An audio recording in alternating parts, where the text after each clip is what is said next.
Lui-même comprend ce qu'il a fait pour moi. Lèvons-nous, nous allons lire la parole. Des Rois chapitre 5. Merci. Des Rois chapitre 5. Nous allons lire quelques versets et puis on va commencer. Je lis au nom du Seigneur Jésus. Naaman, chef de l'armée du roi de Syrie, jouissait de la faveur de son maître et d'une grande considération, car c'était par lui que l'Éternel avait délivré les Syriens. Mais cet homme fort et vaillant était lépreux. Or les Syriens étaient sortis partout et ils avaient amené captive une petite fille du pays d'Israël qui était au service de la femme de Naaman. Et elle dit à sa maîtresse: oh, si mon Seigneur était auprès du prophète qui est à Samarie, le prophète les guérirait de sa lèpre. Naaman alla dire à son maître: la jeune fille du pays d'Israël a parlé de telle et telle manière. Nous pouvons nous asseoir. Nous allons prendre directement le verset 10. Élisée lui fit dire par un messager: va et lave-toi 7 fois dans le Jourdain, ta chair redeviendra saine et tu seras pur. Naaman fut irrité et s'en alla en disant: voici, je me disais, il sortira vers moi, il se présentera lui-même, il invoquera le nom de l'Éternel son Dieu, il agitera sa main sur la place et guérira les lépreux. Le fleuve de Damas, l'Abana et les Parpas ne valent-ils pas mieux que toutes les eaux d'Israël? Ne pourrais-je pas m'y laver et devenir pire? Ils s'en retournaient et partaient avec fureur. Mais ses serviteurs s'approchèrent pour lui parler et lui dire: mon père, si les prophètes t'y demandaient quelque chose de difficile, ne l'aurais-tu pas fait? Combien plus dois-tu faire ce qu'il t'a dit? Lave-toi et tu seras pur. Il descendit alors et se plongea 7 fois dans le Jourdain selon la parole de l'homme de Dieu, et sa chair redevint comme la chair d'un jeune enfant et il fit pur. Que Dieu bénisse sa parole. Nous pouvons acclamer pour la lecture de la parole. Notre grand thème, c'est l'imitation du christianisme. Et cette semaine, nous avons développé le sujet religion de Naaman. Alors, la religion de Naaman, c'est juste le fait d'avoir la considération et la faveur des gens, comme c'était le cas pour cet homme vaillant. La question d'être grand, fort, vaillant, mais être lépreux. Cet homme impressionnait les gens de par sa force, ses capacités. Mais la Bible dit: cet homme fort et vaillant avait un problème. Il était lépreux. Et nous voyons beaucoup de gens aujourd'hui être forts. Par lui, l'Éternel fait de grandes choses. Il est considéré des gens, considéré par le pasteur.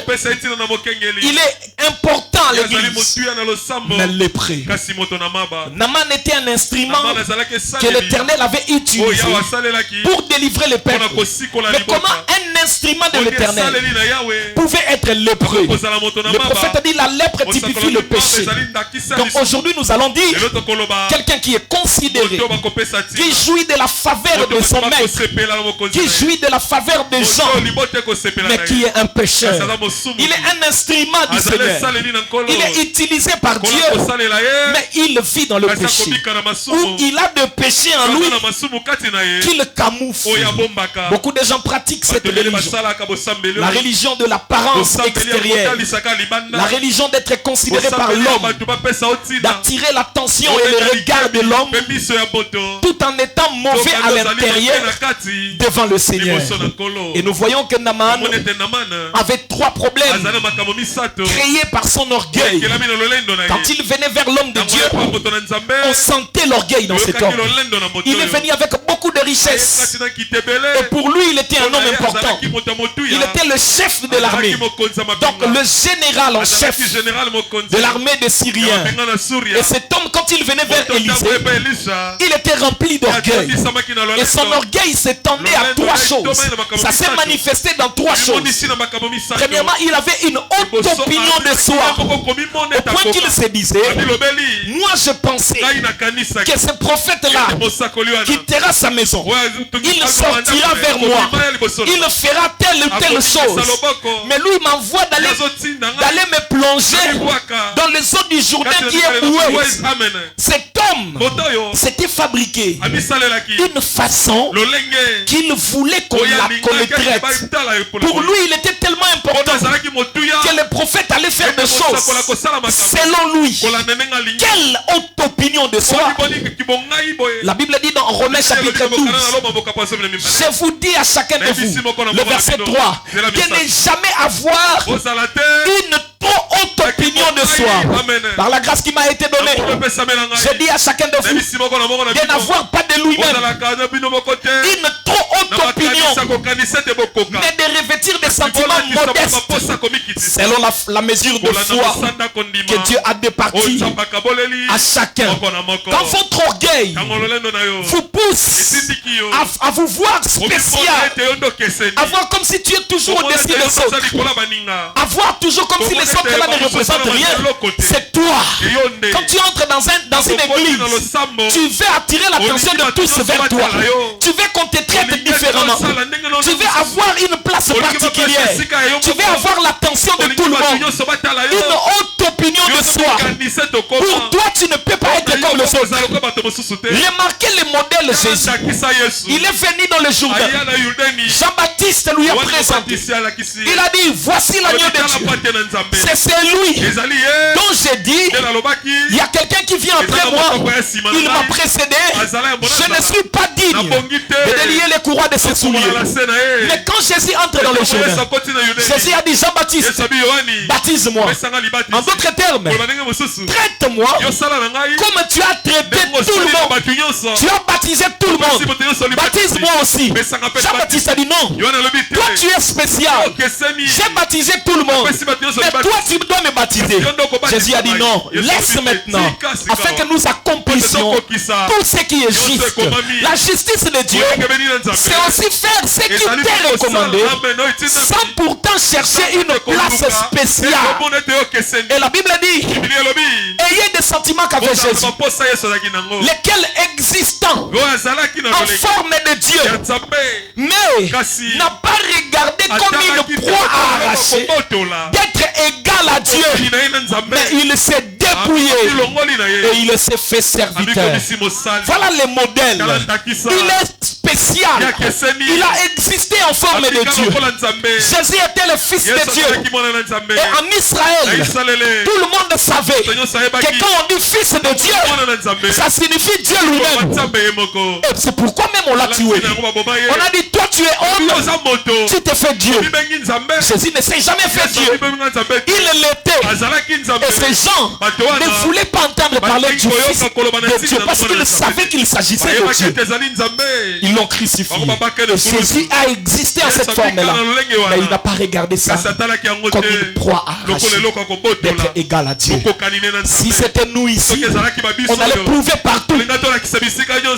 Voyez qui je suis. Mais Jésus n'a pas regardé ça comme une proie arrachée. La haute opinion de soi vous mène à mépriser les autres. Ça vous donne le complexe de supériorité. Et vous voyez comme si les autres ne représentent rien. Toi tu veux que quand tu viens quelque part, que tu sois la personne qui attire l'attention de tous. Tu veux qu'on traite tes choses avec beaucoup de particularités. Parce que toi tu es spécial et les autres ne représentent rien. C'est pas un bon esprit. c'est même de l'égoïsme. La deuxième attitude, c'est de l'opposition. Je n'ai jamais vu ça. Un homme qui vient chercher la guérison, mais il s'oppose à la voie pourvue pour sa guérison.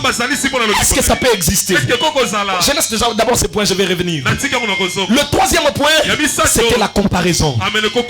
Il a dit, pourquoi me jeter dans les eaux du Jourdain? Nos eaux là-bas de Syrie, là-bas de Damas, la banane et le parpa ne valent-ils pas mieux que toutes ces eaux d'Israël? Pourquoi ne pas me jeter là-bas? Faudrait seulement venir dans les eaux d'ouest du Jourdain. Il a commencé à comparer ce qu'on lui présentait comme voie et l'air, rivières ou leurs fleuves qui n'ont pas pu les guérir pendant qu'il était là-bas. J'ai parfois pitié des gens qui comparent des églises. Il est venu d'une église, sa vie n'était pas transformée, il avait des problèmes, il a quitté cette église pour venir chercher Dieu ici. Quand il arrive ici, il commence à comparer cette église avec son ancienne église. Pourquoi tu n'étais pas resté là-bas? Si c'était l'église idéale, pourquoi tu n'avais pas trouvé des solutions là-bas? Pourquoi tu n'avais pas trouvé des enseignements qui allaient t'aider? Tu aurais dû rester. Et comme c'était la bonne église, il fallait rester là-bas. Comme tu es venu ici, tu nous as prouvé que là-bas, il n'y a plus ta place.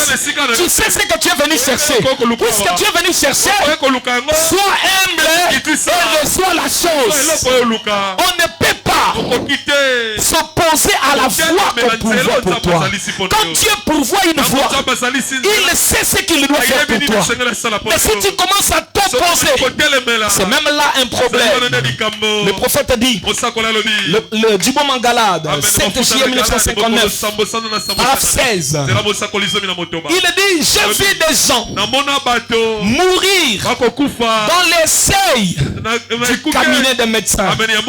Non pas parce qu'il n'y a pas de médecins dans le cabinet, non pas parce qu'il n'y a pas de remède, mais c'est parce que le patient, après qu'on a prescrit le remède, il a refusé d'utiliser le remède. Alors là, son sang ne tombe pas sur le médecin, son sang tombe sur lui-même, parce que le médecin a fait son travail. Il a prescrit le produit, le remède était bien là. S'il prenait le remède, il allait se débarrasser de sa maladie. Mais il n'a pas voulu juste prendre le remède. Si le général Naman est rentré avec sa lèvre, on ne dirait jamais qu'en Israël il n'y avait pas de Dieu. On ne dirait jamais qu'en Israël il n'y avait pas de prophète. C'était son propre problème. Il a refusé le remède et il est resté lépreux. Ça allait être son problème. Et nous avons vu des gens mourir sur les bancs de l'église parce qu'il a refusé de prendre le baume de Dieu. Le baume de Dieu, c'est le baptême du Saint-Esprit. Le baume de Dieu, c'est la parole. Et la maladie qui tue le monde aujourd'hui, ce n'est pas le sida. Le sida a été depuis longtemps. Ça ne tue pas le monde. Le sida ne fait rien au monde. Ça ne tue que ceux qui suivent cette voie-là. Coronavirus est venu. Ça n'a pas détruit le monde. Ce qui prouve que la maladie qui détruit le monde, ce n'est pas coronavirus. Ce n'est pas Ebola. Ce n'est pas la maladie du cœur. La maladie qui tue le monde aujourd'hui, c'est le péché. Et la maladie du péché n'a pas un remède terrestre. C'est comme la lèpre.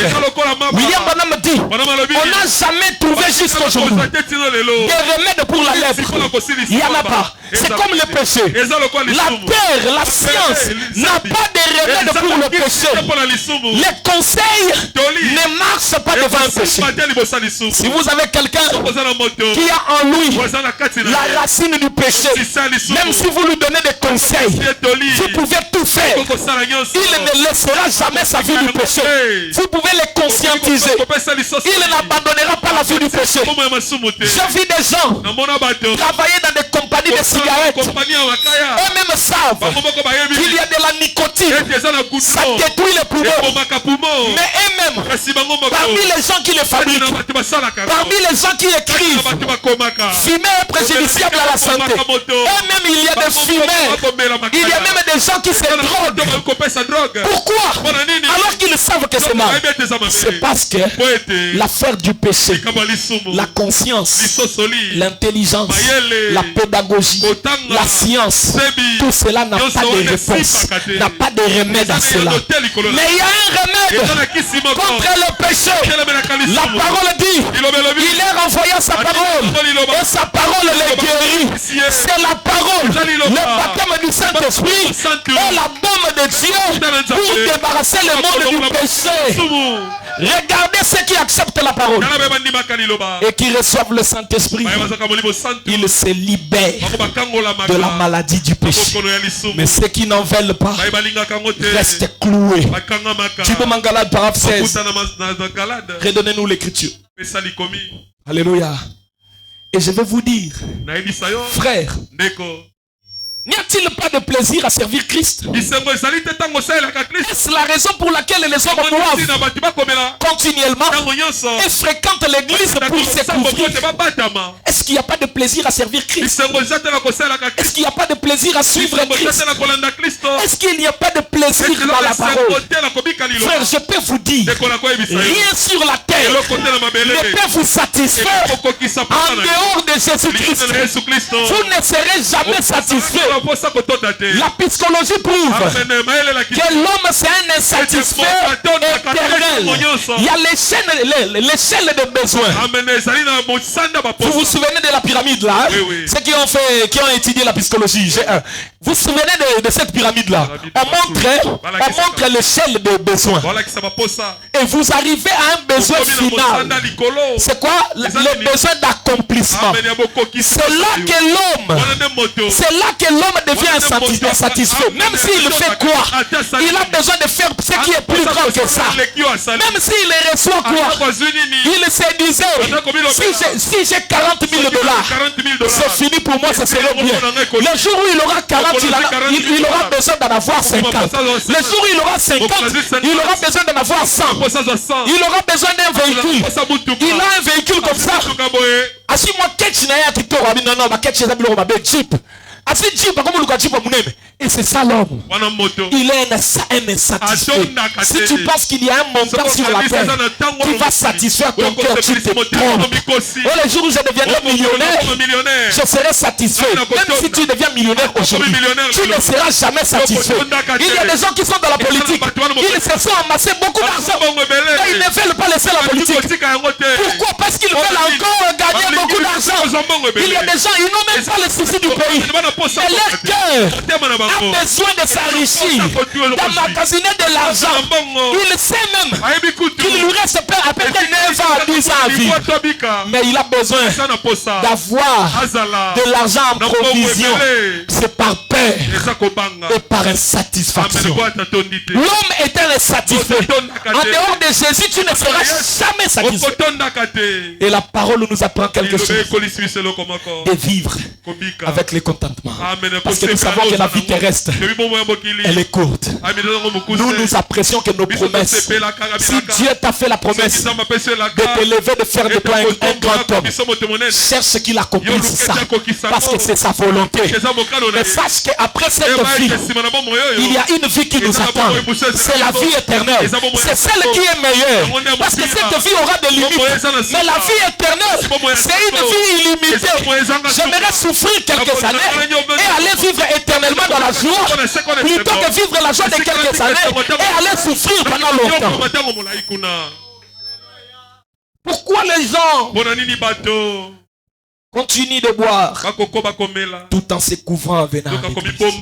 Pourquoi les gens continuent de fumer et se couvrent en venant à l'église?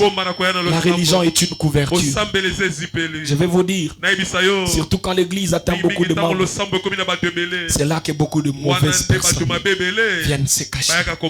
Parce que le prophète dit, quand une église grandit en nombre, ça perd son authenticité. Le temps de suivre les brebis de près ça n'existe plus. Et en ce moment-là, les mauvaises personnes viennent se cacher. Ils viennent parmi vous, ils s'installent.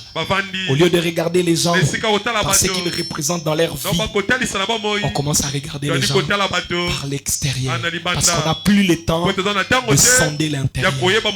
Et là, les prédications se donnent à la manière de garder les gens. S'il y a un soulèvement, les gens se soulèvent. Nous ne voulons pas que le pasteur prêche contre le péché. Alors le pasteur, pour gérer les gens, il laisse d'abord la prédication contre le péché. Il amène une prédication de la prospérité pour garder les gens et faire grandir son organisation. C'est là l'échec. Et l'église cache beaucoup de païens et de pécheurs dans l'âge de la Odyssée.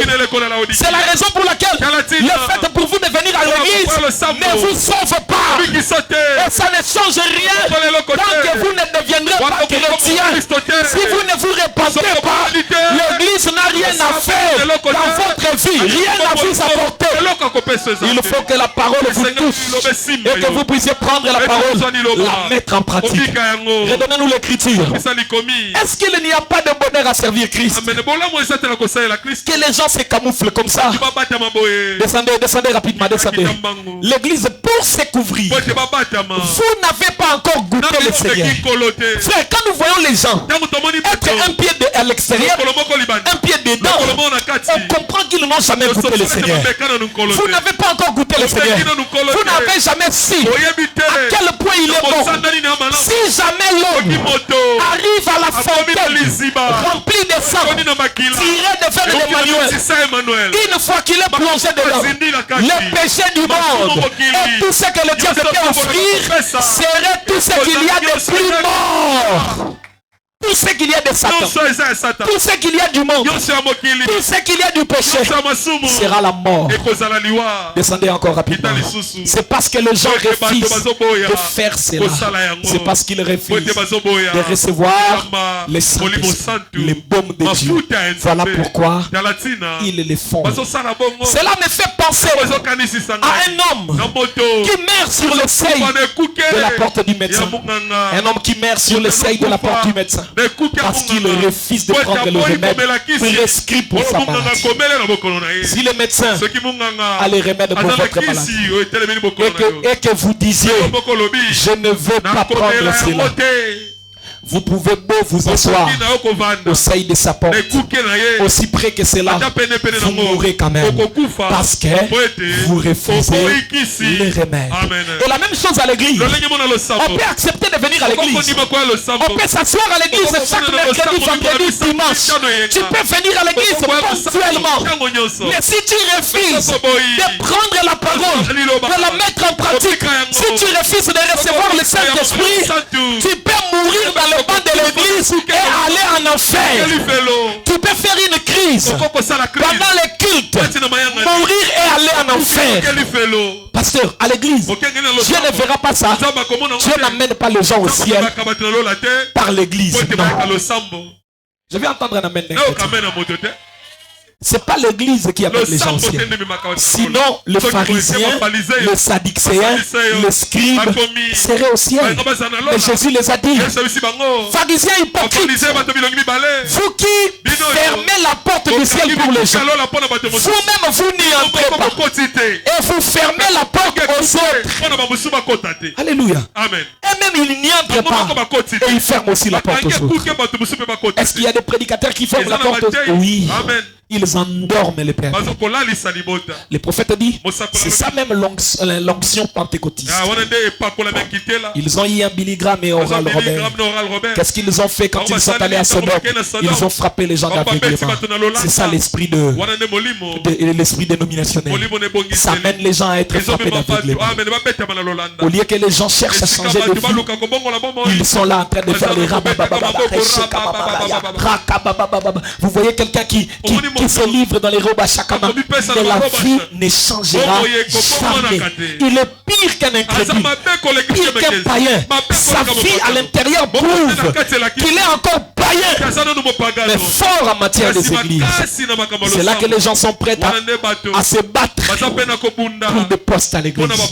C'est là que les gens se découragent. Ils sont prêts à s'empoisonner pour avoir des titres. Comment quelqu'un ne se préoccupe pas d'avoir la vie chrétienne, mais il se préoccupe d'avoir un titre à l'église? C'est la religion de Naaman. Être considéré de gens tout en étant la lèpre. Sa lèpre là est cachée, mais il est utilisé par Dieu. Or la lèpre c'est le péché. Il a le péché, mais il jouit de la considération du peuple. Et il est un instrument de Dieu. Vous voyez un chanteur, il chante bien, mais lépreux. Un vase qui opère beaucoup, mais lépreux. Un ministre qui fait beaucoup le travail, mais lépreux. Et c'est une condition pitoyable. Parce qu'il y a un chef, un maître dans le travail que nous faisons. Et ce maître-là, c'est Dieu. Ce qui est bizarre, on ne peut pas les tromper. Il donnera à chacun un salaire. Et quand il verra ton travail, il te donnera un salaire par rapport à ses travaux. Et quand tu étais en train d'impressionner les gens et chercher la considération des gens, sans pourtant que la vie à l'intérieur soit correcte, tu seras payé par rapport à ça. La Bible dit, on ne se moque pas de Dieu. C'est qu'un homme aura semé, c'est ce qu'il moissonnait. Acclamons très fort le Seigneur Jésus-Christ. Dieu a un remède. Donnez-moi maintenant le paragraphe 19. Et comment on fait avec le médecin, le médicament? Quand on invente un médicament, si aujourd'hui Dieu m'a accordé la grâce, j'invente un produit, un remède. Alors, qu'est-ce que je vais faire? Je ne peux pas directement ramener ça dans la pharmacie. D'abord, on fait passer dans des laboratoires, on est sûr qu'à l'intérieur il y a une toxine qui va détruire une maladie. Ça va, cette toxine va combattre tel poison dans le corps de l'homme. Alors, on va d'abord essayer ça. On va tester ça. Généralement, on teste dans les cobayes. C'est ce que le prophète explique. On va tester ça chez les cobayes. Non, le cobaye, c'est... on essaye chez les cobayes. Si ça fait du mal au cobaye, alors on laisse d'abord. On essaye de revoir. Mais si ça guérit les cobayes par rapport au poison qu'ils ont placé, ils trouvent que ça a bien combattu cette pathologie, alors on est sûr que ça peut faire du bien à l'homme. Est-ce que c'est clair? On essaye ça d'abord. Si ça fait du bien ici, donc ça fera du bien là-bas. Le prophète a dit, le mal avec ces remèdes, ça peut faire du bien au cobaye, mais son corps n'est pas totalement identique au corps de l'homme. Ce qui fait que parfois un remède passe bien ici, ça vient, ça fait du bien à l'un, mais ça tue l'autre. Parce que le corps du cobaye n'est pas identique au corps humain pour qu'on soit sûr que ces remèdes ne ratera pas. Et quand on finit ici, généralement quand on vient injecter chez l'homme, ça peut faire du bien à l'un et détruire l'autre. Et ils parleront en bien de ces produits qu'à mesure où ça produira les résultats dans l'homme. Est-ce que vous êtes avec moi? Mais le mal avec ça, ça peut rater quelques humains. Alléluia. Et il n'y a pas de certitude, il n'y a pas d'assurance parfaite, parce que ça peut faire du mal ici alors que ça aide ici. Ça peut sauver là-bas, ça fait tuer l'autre ici. L'autre prend ça comme ça, allergique à ça, ça chauffe l'estomac, donc ça crée comment on appelle ça, des effets secondaires compliqués. Le prophète dit, mais nous là, Dieu a pris le beau, il a testé ça dans 120 personnes. Il a testé dans 120 personnes à la Pentecôte. Et quand il finit avec les 120, il voit les résultats que ça produit dans 120. Et si ça produit les résultats dans 120 êtres humains, ça produira le même résultat à tout celui qui recevra ça. Alléluia. Ça prit Pierre qui avait renié Jésus.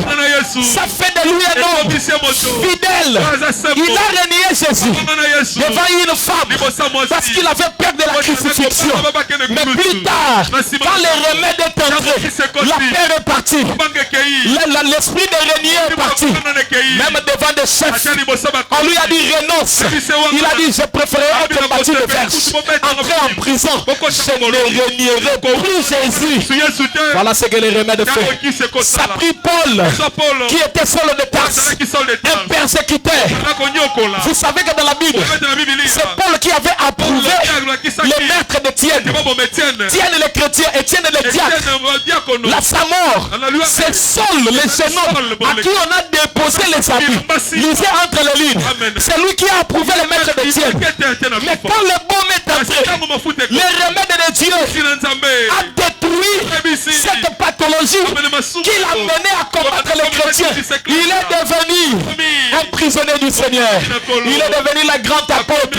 Au point que même William Branham a dit j'ai prêché exactement comme Paul. Si c'est de Paul entreront, les miens aussi entreront. Et le prophète a dit tous les prédicateurs, tous les messagers des sages ont comme étalon l'apôtre Paul. C'est pourquoi ne blaguez pas avec Paul. Frère Branham m'a montré que Paul était grand et que dans l'union, y compris, il fallait pour être correct, être identifié comme vrai, il fallait qu'on voie les œuvres de Paul en lui. Que le Seigneur vous bénisse. Si ça fait ça à Paul, ça fera ça à tout le monde. Si ça prie Marie de Magdala, ça prie la femme samaritaine, des femmes débauchées, cette toxine a tué l'impudicité. Comment toi, tu es toujours dans l'impudicité? 7 ans après dans la vie chrétienne, 10 ans après dans la vie chrétienne. Quelle montagne n'es-tu pas allé? Luzizi, la Badara, ceci, cela. Mangengenge. Mais la vie n'a pas changé. La vie n'a pas été transformée. Nous vivons à un temps, frère. La vie chrétienne ne compte plus chez les gens. Ce qui compte, ce sont les hommes précis. Et quand quelqu'un te parle des montagnes où il est parti, vous avez l'impression que ce sont des montagnes qui changent de vie. Or Jésus a dit, l'heure vient, elle est déjà venue. Ce serait ni sur la montagne, ni à Jérusalem. Nous vivons un temps où quelqu'un publie la photo, il se montre dans la de la lamentation. Il est allé là où on avait crucifié Jésus. Et il est là. Il rentre avec les réveils. Non, non. Vous rentrerez pécheur. Là où Jésus est mort, ne produit rien. Si à l'intérieur il n'y a rien. Oh, je suis arrivé jusqu'à la tombe de Jésus. La tombe de Jésus n'a rien. Parce que Jésus est ressuscité. Il n'a rien laissé là-bas. Il est sorti vivant de la tombe. Si toi tu parles chercher sur la tombe, c'est-à-dire tu vas chercher un Jésus mort. Nous n'adorons pas un Jésus mort. Nous adorons le Jésus ressuscité le 3e jour, qui est vivant aujourd'hui au siècle des siècles. Donc partir dans la tombe de Jésus ne vous change pas. Allez là où Jésus était crucifié, ça ne vous change pas. Oh non, je suis arrivé jusqu'à Bethléem. À Bethléem là-bas, il y a des gens qui sont pécheurs. Comme il christianisme qui m'banguiste. Oh non, ici qui c'est pas comme ça, frère. Le christianisme, c'est l'affaire de la vie. Tu reçois Jésus dans ton cœur, tu es transformé. Tu ne le reçois pas, même tout ce que tu vas faire, ça ne changera rien. Et les gens qui font tellement de sacrifices et qui arrivent à croire qu'en faisant des sacrifices, ça fera tout pour eux. C'est là que vous entendez des gens dire Mbongo nangai ekotongela ngai ndako na lola. Frère, Jésus est allé nous préparer une place. Il nous a dit, quand il finira, il reviendra nous prendre, afin que là où lui il sera, que nous soyons aussi. Ce n'est pas tes offrandes qui construiront des maisons là-bas. Ce n'est même pas ta dîme qui construira des maisons là-bas. Jésus est allé le faire. Il reviendra prendre ceux qui auront le Saint-Esprit. Donc c'est-à-dire, avec tes dîmes, tes offrandes, avec l'argent de la construction de l'église, tu rates le ciel. Tu n'as pas de maison là-bas, tu restes sur la terre, brûler avec la terre. Dieu ne te sauvera pas sur base de l'argent. Et le Seigneur, on n'est pas agréable à Dieu par l'argent. Non. Non, non. Et devant Dieu, je vais vous dire, une âme pauvre n'existe pas. Ce ne sont que des âmes. Vous êtes riche dans le corps. Une fois que vous mourrez, vous oubliez ces richesses. Vous ne serez même pas enterré avec ça. C'est la raison pour laquelle, quand tu amasses des richesses, réfléchis aussi à ton âme. Tu as l'argent, réfléchis à ton âme. Dieu nous donne de l'argent pour nous faciliter la tâche de les suivre. Que tu aies la possibilité de quitter ta maison à temps, d'arriver à l'église, de prier, de faire tout ce qu'il faut pour être correct avec la parole. Mais si tu rates d'être correct, de te conformer à la parole, à cause de l'argent, ça ne te sauvera pas. Alléluia. Amen. Et ne pense pas que tu auras à faire comme on fait avec les catholiques. Je ne sais pas si on appelle ça la canonisation. Vous mourrez, on vient faire une messe pour vous, pour faire de vous un saint. Ça n'existe pas. La Bible dit il est réservé à l'homme de mourir une fois. Après quoi vient le jugement. Donc le Seigneur attend que tu arranges ta vie pendant que tu es sur la terre. Si tu meurs, c'est fini. Et d'ailleurs dans des deuils, on ne prêche pas celui qui est mort, parce qu'il n'écoute pas. Dans les deuils, on prêche ceux qui sont là, parce qu'ils ont les moyens d'écouter. La Bible dit mieux vaut aller dans la maison de deuil que dans la maison de festin. C'est là la fin de toute chose. C'est lui qui vit, prend la chose à cœur. Et quand nous prêchons dans des deuils, c'est pour que les gens qui sont là prennent la chose à cœur. Alléluia. Acclamons encore très fort le Seigneur. Maintenant, regardez. Naaman a amené beaucoup d'offrandes, beaucoup d'argent. Il a donné à Élisée. Et Élisée a refusé. Vous vous êtes déjà posé la question. Pourquoi? Après, Géasi a suivi cet argent. Il est allé prendre. Il est devenu lépreux. Pourquoi Élisée a refusé? Et pourquoi ça rendit Géasi lépreux? Est-ce que parce que Géasi est allé prendre et cela frauduleusement seulement? Cet argent de Naaman était de l'argent de la lèpre. Pasteur, les choses peuvent aussi avoir la lèpre.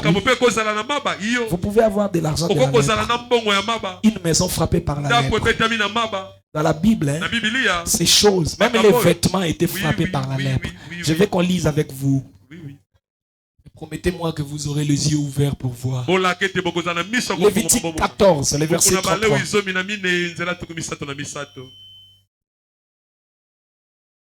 Il est dit, vous êtes là, hein? Lévitique 14, le verset 33. L'Éternel parla à Moïse et à Aaron et je crois que là-bas ça sera.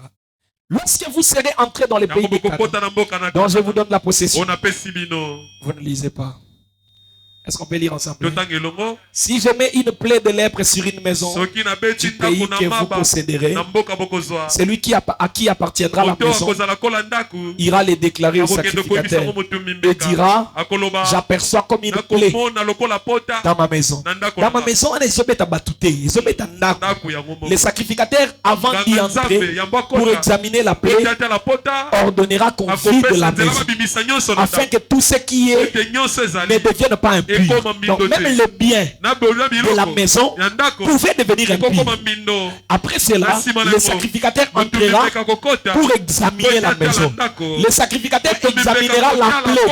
S'il voit que l'œuvre sur le mur de la maison, des cavités verdâtres ou rougeâtres paraissant plus enfoncé que le mur, il sortira de la maison.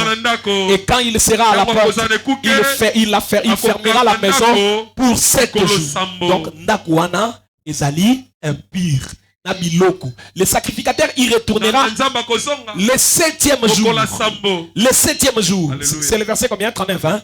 S'il voit que la plaie s'est étendue sur le mur de la maison, il ordonnera qu'on ôte les pierres attaquées de la plaie et qu'on les jette hors de la ville dans un lieu impur. Je vais vous dire un jour parce que aujourd'hui c'est dimanche, c'est bien la semaine. Pour que ceux qui fouillent le culte la semaine n'en tirent pas. Que ce soit seulement pour nous. Il sort de la maison, il ferme la maison. Il reviendra seulement au 7e jour. Je vais vous montrer pourquoi Jésus. On va Alléluia. Pourquoi il retourne au 7e âge de l'église? On va le faire après. Ça, c'est la semaine. Pour que les gens qui fouillent ne bénéficient pas. Il fera racler tout l'intérieur de la maison.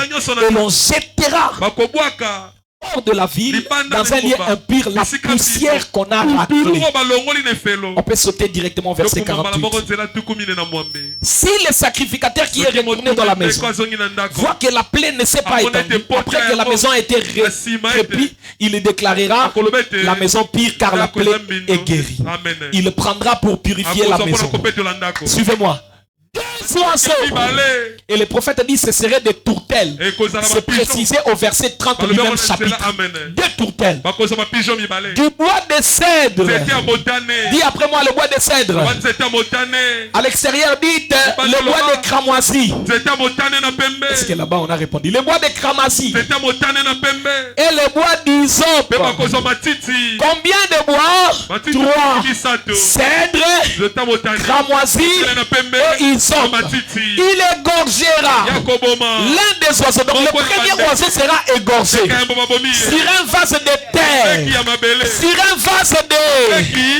Il sera égorgé sur un vase de terre. Sur de l'eau vive, il prendra le bois de cèdre, l'hysope et le cramoisi. Et l'oiseau vivant, il les trempera dans le sang de l'oiseau égorgé. Et dans l'eau vive, il en fera 7 fois l'aspersion sur la maison. Il purifiera la maison avec le sang de l'oiseau, avec de l'eau vive, avec l'oiseau vivant, avec des bois, des cèdres, l'hysope et le cramoisi. Il lâchera l'oiseau vivant hors de la ville, dans le sang. C'est ainsi qu'il fera pour la maison l'expiation et elle sera pure. Si la maison est frappée de la lèpre, c'est comme ça qu'on purifiait la maison. On prenait les 3 bois, l'hysope, le cramoisi et le bois de cèdre, et puis 2 tourtelles. On prenait le premier oiseau qui mourait et le sang du premier oiseau était répandu sur le deuxième. Et cet oiseau tacheté de sang devait être lâché pour aller voler partout afin que son sang fasse l'expiation du peuple. Le prophète entre dans la vision pour comprendre clairement qu'est-ce que cela signifiait. Il dit ça parle de la mort de Jésus. Jésus était lui-même la victime expiatoire pour que toi tu sois sauvé du péché. Parce que le péché était l'antitype de la lèpre. Pour que nous soyons libérés de la lèpre. C'est comme ça que Dieu a fait pour nous purifier. Car on a crucifié Jésus. Regardez ce qui s'est passé. On a pris un bois fort. C'était le bois de cèdre. C'est ce qu'on a placé comme poteau. On a pris le deuxième bois. C'était le bois de cramoisi. On a placé comme ça. Ça formait le bois de cèdre comme ça. Le bois de cramoisi comme ça. Ça fait une croix. Et on a placé Jésus. Pour que le sacrifice soit complet, il fallait le bois d'hysope. L'hysope, frère, c'est juste un petit bois qu'on utilisait comme ça pour asperger aspergeait du sang. Et quand un soldat romain, il ne savait pas ce qu'il faisait. Dans Jean 19, la Bible dit, Jésus eut faim, eut soif. Il a demandé de l'eau. Le soldat, ne sachant pas ce qu'il faisait, alors qu'il y avait le bois de cèdre et le bois de cramoisi, il est allé prendre le vinaigre par le bois du zone, afin que le sacrifice devienne complet. Quand il est venu avec le bois du zone, il a mis le vinaigre, le sacrifice est devenu complet. Jésus a dit, maintenant tout est accompli. Les gens qui ont écouté, ils n'ont pas compris. Qu'est-ce qui est accompli? Le sacrifice de l'Ancien Testament qui purifiait les gens du péché est accompli. Le bois de cèdre, le bois de cramoisi et le bois du sang. Jésus était qui? Il était l'oiseau qui devait mourir.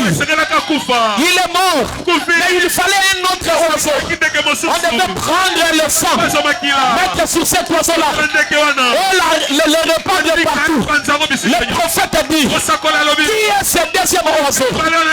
Qui est ce deuxième oiseau qui doit voler partout? Le prophète a dit, le deuxième oiseau qui répand le sang partout, c'est le Saint-Esprit. Mais le Saint-Esprit, étant esprit, doit travailler dans l'individu. Il est entré dans l'église et Jésus a dit à l'église, allez partout, faites de toutes les nations des disciples, faites de toutes les nations des disciples. Quand le Saint-Esprit est là pour prêcher, il répand le sang, il répand le sang, il répand le sang. Ça dépend de ce que chacun de nous fera avec. La Bible dit, aujourd'hui, si vous entendez sa voix, n'endurcissez pas vos cœurs. Pendant que Jésus était à la croix, tout le monde l'avait abandonné.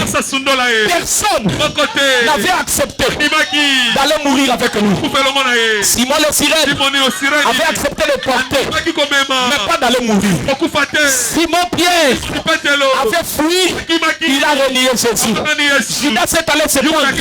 Jean était là à la croix, en train de regarder, mais il ne pouvait pas aller mourir avec Jésus. Même Marie était restée là, très timide, en train de regarder. Personne ne pouvait s'approcher pour venir aider Jésus.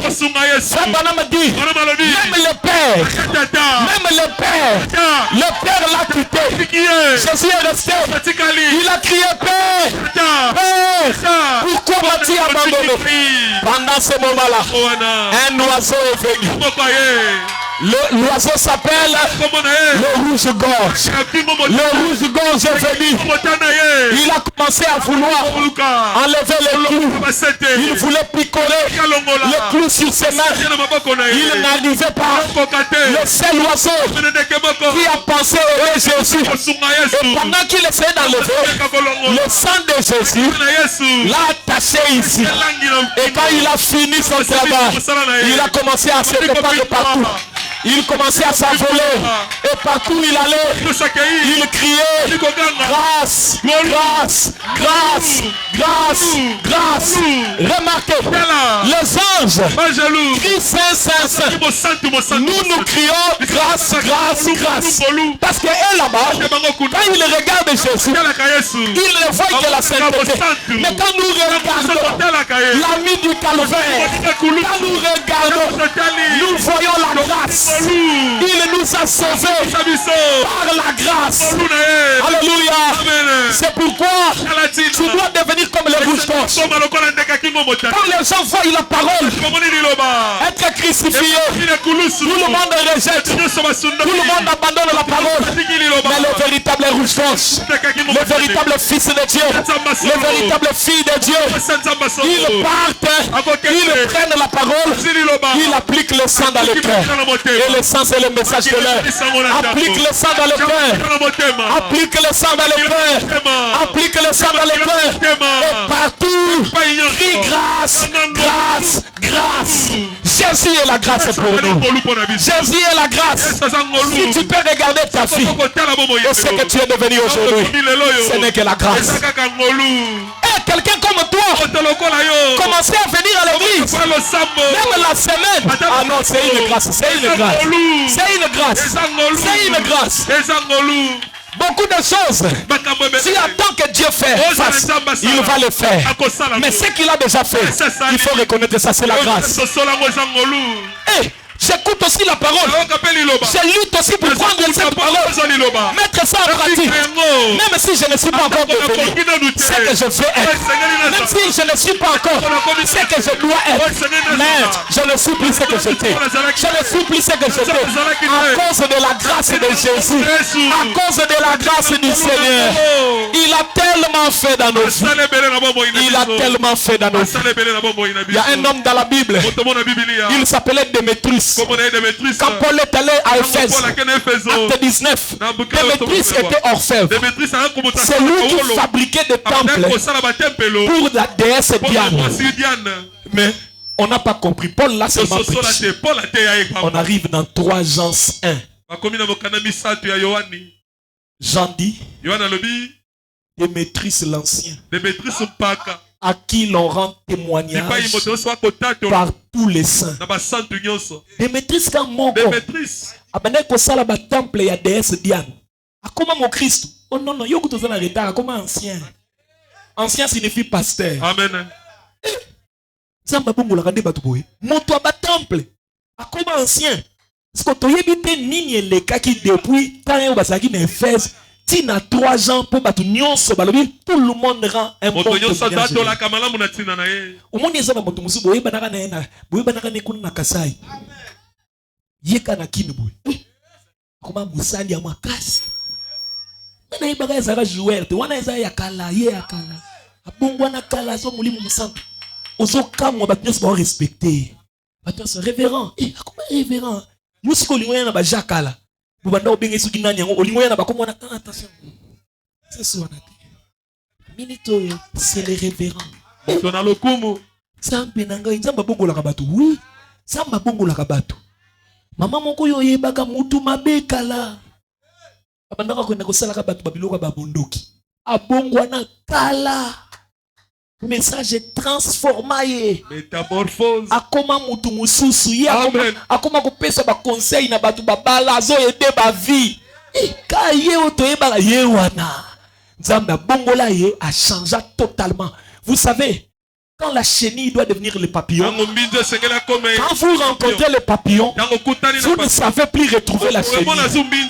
Vous vous dites, mais il a vraiment la chenille ici que moi je connaissais, c'est vraiment devenu un papillon. Mais à ça qui ne m'a pas pouté, à comment ne m'a pas pouté, kala, à bongwana penza.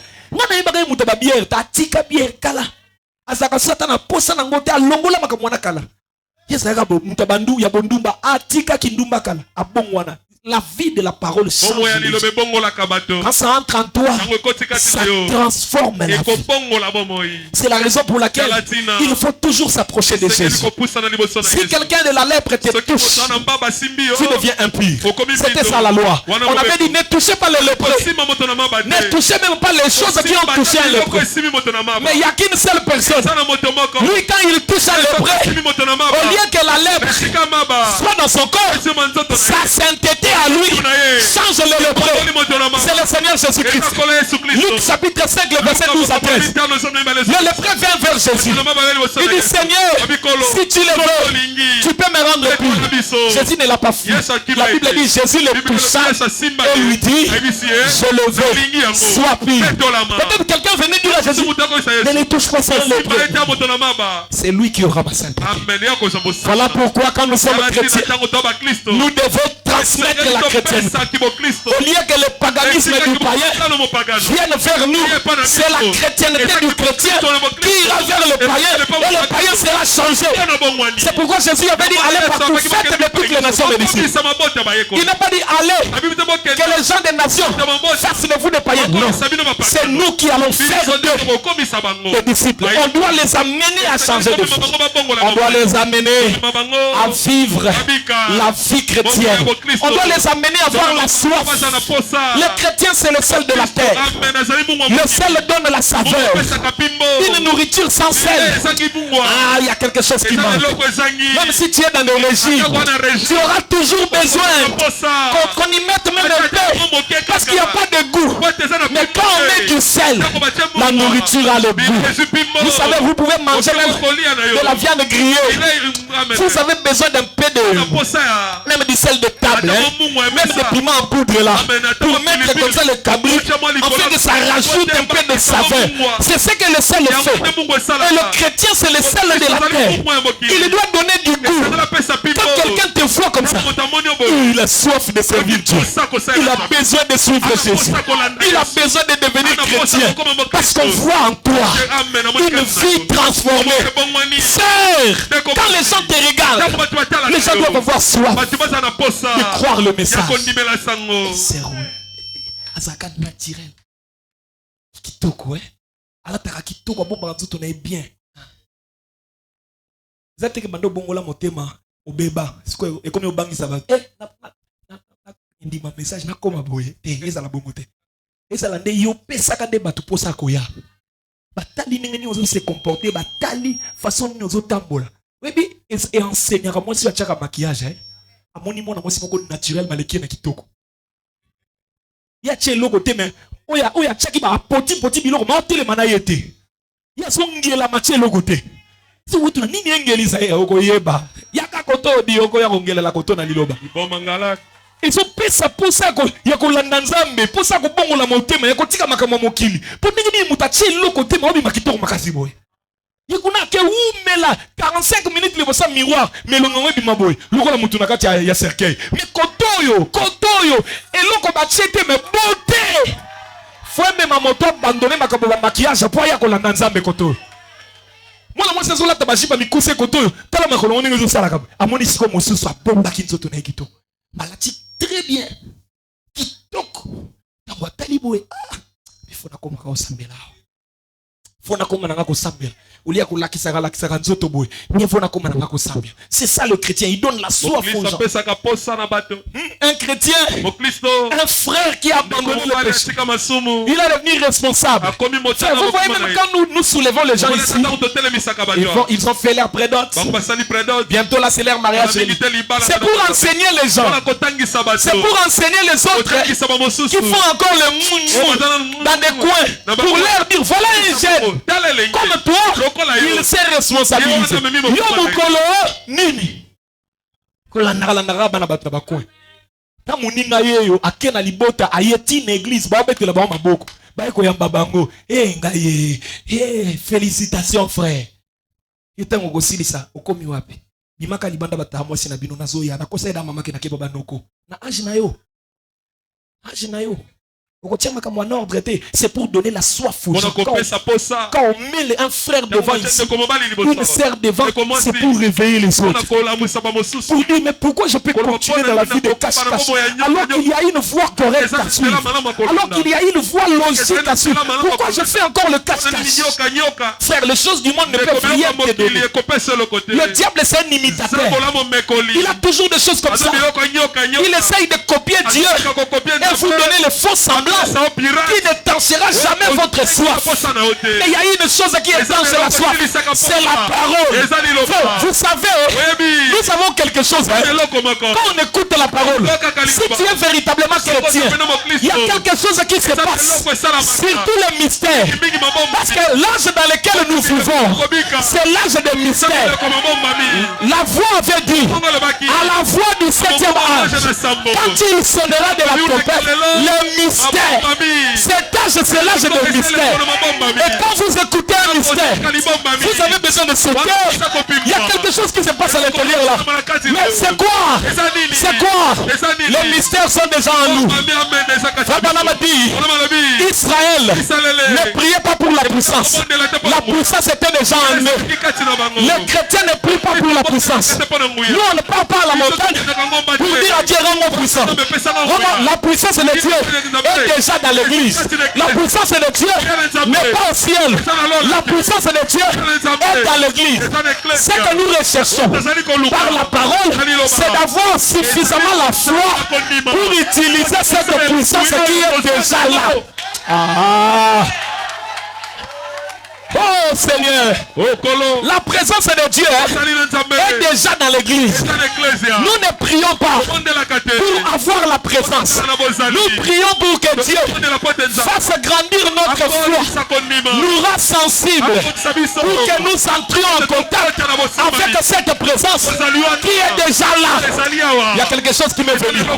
Je peux vous dire une chose. Quand Israël était dans le désert, ils ont fait 40 ans. Ils vivaient quoi? Du rocher. Tout le monde va répondre du rocher. Mais si on a eu le les rochers les suivaient. Si on a une tendance, on a un rond-point. On a une tendance. On a une bandale. On a une tendance. L'apôtre Paul dit, Israël ne comprenait pas. Ils sont à l'intendance. Le rocher est là. Ils ont marché jusqu'au rond-point. Ils regardent, le rocher est là. Ils marchent à bandale. Ils regardent, le rocher est là. Ils ne cherchaient pas le rocher. Le rocher était toujours là.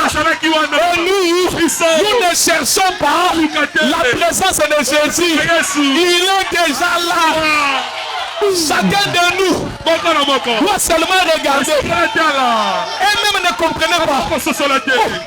Mais rocher, quand on a mon Sinaï, et combien on est le rocher le suivait. Quand l'apôtre Paul arrive, l'apôtre Paul dit Israël suivait un rocher qui le suivait. Alléluia. Est-ce qu'on comprend ça comme je comprends? Israël ne suivait pas le rocher. Israël ne suivait pas le rocher. Israël suivait la colonne de feu.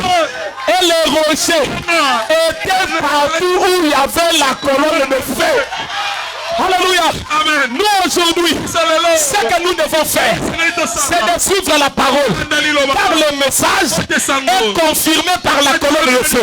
Partout où il y a le message, il y a la colonne de feu.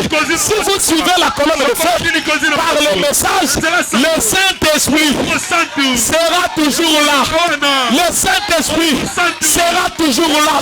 C'est la raison pour laquelle on se pose la question, comment chercher là-bas? Il y a toujours la présence de Dieu. Il y a toujours le Saint-Esprit. Nous suivons la colonne de feu. Et le Saint-Esprit lui-même s'est décidé d'être avec nous. C'est pas nous, c'est lui-même qui a voulu être avec nous. Tu n'as rien à payer pour qu'il soit là. Il a pris la décision d'être avec toi sans demander permission à quelqu'un. Il a dit encore un peu de temps et le monde ne me verra plus. Mais vous me verrez, car je serai avec vous. Même en vous, jusqu'à la fin. C'est la promesse. Lui-même s'est décidé d'être avec nous. Mais quelle est ma part de responsabilité? Ma part de responsabilité, c'est de tout faire pour s'aligner à la parole, suivre la parole, la colonne de feu. Et lui, il sera toujours là. Frère, prends la décision, c'est de suivre la parole, de t'aligner à la parole, de te conformer à la parole. Et la colonne de feu, le Saint-Esprit sera toujours avec toi. Que le Seigneur vous bénisse.